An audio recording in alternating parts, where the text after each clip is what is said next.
तेबे सामने आपणकर प्रिय धारावाहिक सीरियल सिंदूर खेल एपिसोड रे आपण माने देखा पाइबे जबरदस्त सीन हो साग मैंने आपण मैंने देखा पाइबे जे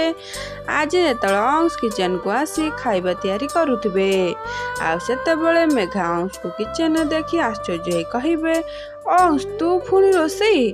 आउे अंश प्रतित्व पालन करी कहिबे मामा आद्या काली सारा राति अनिद्रा रही श्री गणेश मूर्ति तैयारी करुले से मु भाविली मो निज हाथ में आद्या किछि तैयारी करिबी।